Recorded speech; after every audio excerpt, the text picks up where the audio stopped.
नाही ती खेड्यांची गोडी नाही, बुद्धी असून चालत नाही तयास मानव म्हणावे का? ओळखलात का? म्या सावित्री ज्योतिराव फुले खंडाळा तालुक्यातील नायगावच्या खंडोजी नेवसे पाटलांची मी कन्या. अवघ्या 9व्या वर्षी ज्योतिराव फुले नावाच्या माणसाशी माझं लग्न झालं. पण हळूहळू मला कळायला लागलं की ज्या माणसाशी माझं लग्न झालं तो कोणी साधा सुद्धा माणूस नव्हे, तर या जगाला ऊर्जा देणारा एक क्रांती सूर्यच आहे. त्या काळी बायांनी उमरा ओलांडायची पद्धत नव्हती. बायांच्या जातीने कसं आपण भलं, आपलं घर भलं आणि घरातील चूल, स्त्री पुरुष उच्च नीच असायलाही भेदभाव असायचा. पण त्या सर्वांवर एकच उपाय होता, ते म्हणजे शिक्षण. शिक्षणाचा ध्यास हे एकच खूळ ज्योतिरावांच्या मनात. ते एकदा शिक्षणाचा प्रसार करत असताना फराड नावाच्या ब्रिटिश मॅडम त्यांना म्हणाल्या, मिस्टर फुले, तुम्हाला शिक्षणाचा प्रसार करायचा आहे ना, so educate the woman first, इको woman educated the house educated. पण तुम्ही माणसं मात्र वुमनला घराबाहेर पडूच देत नाही. So bad mister Phule. झालं, ते आले माझ्याकडे पाटी पेन्सिल घेऊन आणि मला म्हणाले, सावित्री, आजपासून मी तुला शिकवणार. सुरू झाला माझा अभ्यास. काना, मात्रा, वेलंटी, आकार, उकार, बेकेवे, बेदुंचार, बेत्रिक्षा हाच माझा ध्यास. मी लिहायला वाचायला शिकले आणि काव्य सुद्धा रचू लागले. अशातच 1 जानेवारी 1848 सालीला आम्ही पुण्यामध्ये पहिली शाळा उभारली आणि मी पहिली शिक्षिका व मुख्याध्यापिका सुद्धा झाले. शेरपाट्यासारखा जगला तर काम तमाम होईल, शेरपाट्यासारखा जगला तर काम तमाम होईल, पण वाघासारखा जगला तर नाव होईल, पण वाघासारखा जगला तर नाव होईल. पण समाजाचं धर्माचं मात्र धर्म बुडाला म्हणून कोल्हेकोळी सुरू होती.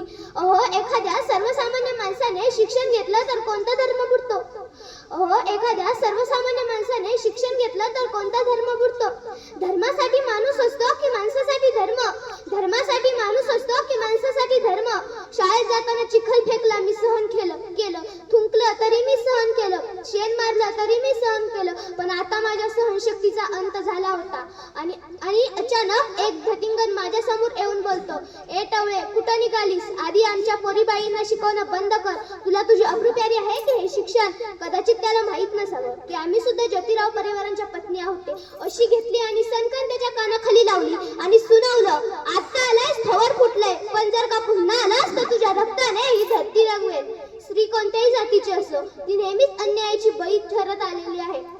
एखाद्या स्त्रीचा नवरा वारला, मग काय तिने सती जायचं? आपल्या नवरा वारला यात तिचा काय दोष असतो?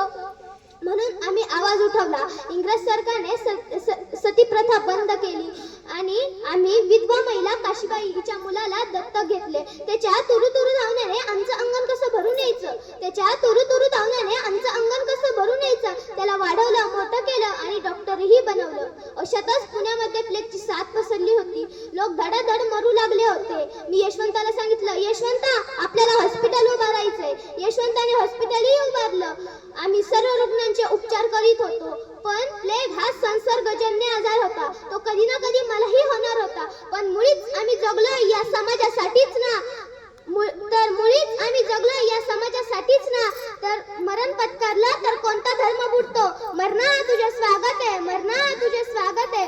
होय, मी सावित्री बाई झाले, मी सावित्री माई झाले आणि बघता आमच्या 18 शाळा झाल्या. सतीप्रथा, केशवपत या सर्वांवर आम्ही मात केले. आनंद होता तो आयाबाई शिकण्याचा. आनंद होता तो आयाबाई शिकण्याचा. म्हणे विद्येविना मत्ती गेली, मत्तीविना गती गेली, गतीविना नित्य गेली, नित्यविना शुद्ध कचरे आणि इतके अनर्थ एका विद्येने केले. म्हणून मुलींना वाचवा, मुलींना शिकवा आणि या देशाची साक्षरता वाढवा. एक मुलगा शिकला ना तर तो एकटाच शहाणा होतो, एक मुलगा शिकला ना तर तो एकटाच शहाणा होतो. पण जर का एक मुलगी शिकली ना तर ती संपूर्ण घराण्याला शहाणी करते. म्हणून मुलींना वाचवा, मुलींना शिकवा आणि या देशाची साक्षरता वाढवा. हेच या सावित्रीचं सांगणं आहे. जय हिंद, जय महाराष्ट्र.